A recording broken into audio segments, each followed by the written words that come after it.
سبحانك لا علم لنا إلا ما علمتنا إنك أنت العليم الحكيم رب اشرح لي صدري ويسر لي أمري واحلل عقدة من لساني يفقه قولي اللهم لا سهل إلا ما جعلته سهلا وأنت تجعل الحزن والصعب إذا شئت سهلا اللهم انفعنا بما علمتنا وعلمنا ما ينفعنا وزدنا علما يا رب العالمين. Tuan-tuan, puan-puan muslimin dan muslimat yang dirahmati Allah Ta'ala sekalian, alhamdulillah, syukur kehadrat Allah Subhanahu wa Ta'ala yang dengan limpah kurnianya, taufik dan inayahnya, maka dapat pada tengah hari ini kita bertemu bagi meneruskan kuliah pengajian yang menyentuh tentang undang-undang jenayah Islam. Semoga kita semua sentiasa diberkati dan dirahmati Allah Subhanahu wa Ta'ala. Pada kali ini kita akan menyambung lagi faktor-faktor keberkesanan kepada undang-undang jenayah Islam, yang mana kita telah pun menyebut pertama sekali ianya memberi kesedaran kepada penjenayah dan juga masyarakat umum. Yang kedua, pencegahan daripada Allah. Dan yang ketiga, keadilan dapat ditegakkan. Dan yang keempat, faktor keberkesanan undang-undang jenayah Islam, ya,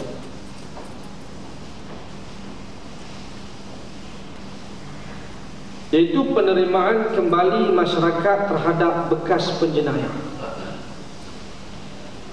Mengikut peraturan Islam, setiap bersalah yang menjalani hukuman kecuali hukuman mati tetap diberikan tempat dalam masyarakat. Sikap memupuk rasa penerimaan masyarakat terhadap bekas penjenayah amat penting dalam Islam. Antara sebab penjenayah kembali mengulangi perbuatan jenayah mereka ialah penolakan masyarakat terhadap diri mereka. Tujuan hukuman dalam Islam bukan semata-mata menghukum dan mencegah penjenayah daripada melakukan jenayah. Sebenarnya ia bagi membaiki akhlak penjenayah, mendidik dan mengajak ke arah ketakwaan kepada Allah Subhanahu wa Ta'ala. Oleh itu Islam membuka peluang kepada mereka yang pernah melakukan jenayah untuk kembali ke pangkal jalan, bertaubat kepada Allah Subhanahu wa Ta'ala, menyesal dengan perbuatan jenayah yang dilakukan dan memperbaiki diri mereka. Firman Allah Ta'ala, "Faman taba min ba'di zulmi wa aslaha fa innallaha yatubu alaihi innallaha ghafurur rahim." Maka sesiapa yang bertaubat sesudah melakukan kejahatan, kezaliman serta memperbaiki diri, maka sesungguhnya Allah Subhanahu wa Ta'ala akan menerima taubatnya. Sesungguhnya Allah Maha Pengampun lagi Maha Penyayang. Muslimin dan muslimat yang dirahmati Allah Ta'ala sekalian, sebagaimana kita semua mengetahui bahawa Islam merupakan agama rahmat, agama kasih sayang, belas kasihan. Bahkan juga Islam merupakan agama menerima mereka yang terlanjur melakukan kesalahan, melakukan dosa-dosa kepada Allah Subhanahu wa Ta'ala. Dan Islam agama pemaaf Maknanya Islam ni dia menganjurkan kita untuk memberikan kemaafan kepada mereka yang melakukan kesalahan. Apatah lagi Allah Ta'ala yang sememangnya akan menerima taubat orang-orang yang melakukan dosa, banyak mana dosa sekalipun. Allah Ta'ala dia suka kepada hamba-Nya yang bertaubat. Innallaha yuhibbut tawabin wa yuhibbul mutatahhirin. Sesungguhnya Allah Ta'ala dia mengasihi, menyukai orang-orang yang bertaubat dan orang-orang yang membersihkan diri. Jadi ini konsep ataupun prinsip dalam ajaran Islam. Islam agama yang memberikan pengampunan, memberikan kemaafan. Dan konteks kita sesama manusia juga, bagaimana Islam menganjurkan kita memberikan kemaafan kepada orang yang melakukan kesalahan. Ini yang merupakan antara ciri-ciri orang yang bertakwa kepada Allah.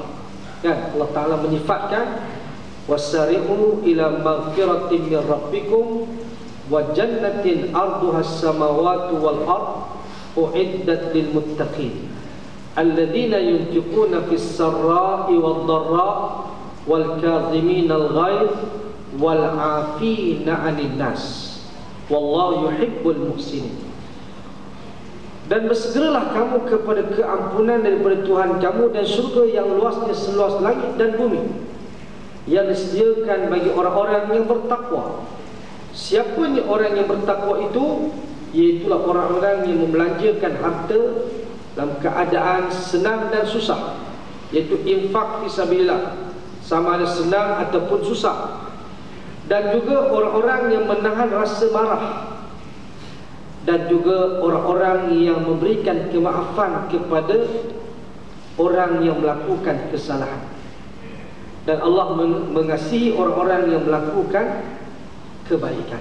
Jadi salah satu sifat orang yang bertakwa, wal afina 'anil nas, iaitu yang memaafkan kesalahan manusia. Walaupun memang soal itu hak manusia lah kan. Sebab itu kesalahan manusia dengan manusia ini merupakan hak manusia. Hak hamba yang dilakukan kesalahan, yang dizalimi, yang diperlakukan sewenang-wenangnya, maka dialah yang berhak untuk sama ada memaafkan ataupun tidak memaafkan. Itu Islam. Tetapi dalam soal ini Islam lebih menggalakkan orang itu dia memberikan kemaafan kepada orang yang melakukan kesalahan.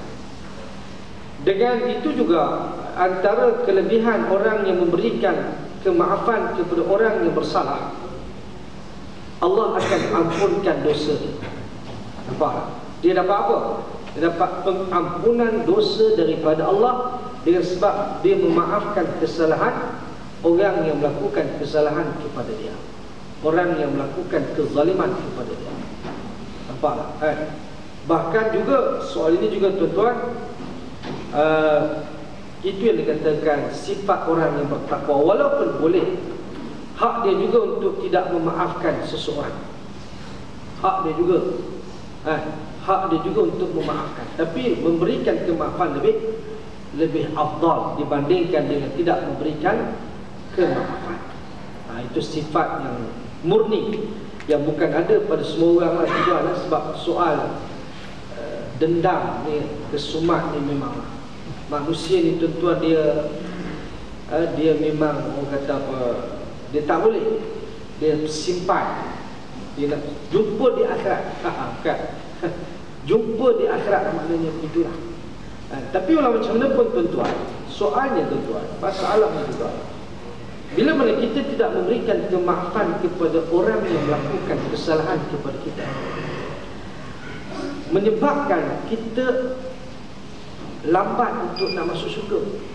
Itu je. Nampak? Bila kita memberikan kemaafan untuk kita masuk syurga tanpa hisap ataupun cepat, itu ada peluang. Peluang untuk kita masuk syurga tanpa hisap, dan peluang untuk kita masuk syurga cepat dengan sebab kita memaafkan kesalahan orang. Sebab apa? Sebab bila mana kita tidak memaafkan kesalahan orang, maka di sana akan ada mahkamah yang akan membicarakan orang yang melakukan kesalahan kepada kita. Yang hakimnya tidak lain tidak bukan Allah Subhanahu wa ta'ala, yang akan menghakimi pada masa itu. Nampak? Jadi lambatlah kita nak kena bicara ni, lambatlah. Walaupun memang kita di situ ada juga kelebihannya juga dari sudut kita akan mendapat pahala orang yang melakukan kezaliman kepada kita tu, pahalanya itu akan diberikan kepada kita. Misal kata pahalanya dah habis, dosa kita akan diberikan pula kepada kita. Ini